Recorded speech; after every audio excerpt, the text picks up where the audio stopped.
une autre porte de Téhéran. Alors là, on arrive à Meydan Touproneh, ou la place Touproneh. Touproneh, ça veut dire la place où on peut trouver un canon. Et effectivement, vous remarquez là qu'il y a un canon. Alors, pourquoi ce canon a beaucoup d'importance? D'abord, c'était parce que c'était un genre de trophée de guerre qu'on avait pris des Portugais. Lorsque Shah Abbas est allé combattre les Portugais qui avaient des concessions, ou plus exactement des fortifications sur le golfe Persique ou le Tangier Hormuz, c'est-à-dire le défilé d'Hormuz ou du côté de Chabahar, que j'ai visité en tant que Sepahi Beda, c'est-à-dire en tant que militaire, puisque je faisais mon service militaire et je devais travailler dans la région, je suis allé visiter une des ruines des fortifications portugaises. Alors, ce canon venait de là-bas. Alors, ça avait tellement d'importance que si un jour un Persan, un Iranien, qui était recherché par la justice, arrivait à ce canon et se mettait sur le balustrade ou sous le canon, basse, Nechassan, il était protégé. Alors, ce qui est d'extraordinaire, c'est que les gens venaient lui apporter à manger, à boire, etc., mais il restait sous le canon, il faisait ce qu'on appelait Bast Nechassan. Hein? Alors, jusqu'à ce que le Shah, en l'occurrence ici Nasser-Eddin Shah, sorte de son palais, le voit sous le canon, lui demande ce qu'il fait là, et éventuellement, et même très souvent, le pardonne. Alors, elle a assisté à cela, elle décrit le bonhomme, elle n'a pas su exactement ce qu'il avait fait comme forfait, mais toujours est-il qu'il a vu Nasser-Eddin Shah pardonner le monsieur qui était assis sous le canon, qui avait pratiqué ce qu'on appelle Bast Nechassan en personne, et c'est écrit Bast Nechassan dans le livre.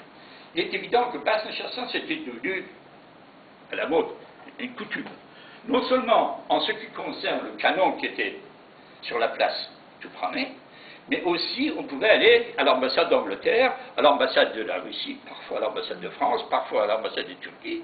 À partir du moment où vous étiez réfugié, Bast Nechassan, ça veut dire un peu d'être réfugié, personne ne pouvait plus rien contre vous. Sauf qu'un jour, un de ceux qui était allé à l'ambassade d'Angleterre a eu la bêtise de sortir de l'ambassade pour aller voir sa femme ou je ne sais pas qui. Les talavol ou la police du temps l'attendaient, l'ont attrapé, et c'était la bastonnade, et ils l'ont bien tabassé, et il a tout de suite compris qu'il ne pouvait plus retourner à l'ambassade d'Angleterre. Donc, Bast Nechassan, c'est d'accord, encore faut-il qu'il y reste jusqu'à la fin de ses jours. La suite, s'il vous plaît.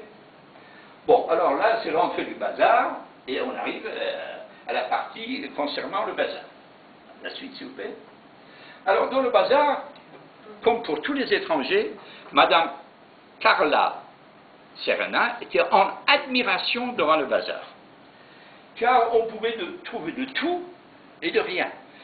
On avait plusieurs magasins, les uns à côté des autres, qui vendaient exactement la même chose, et pourtant, ça dérangeait personne.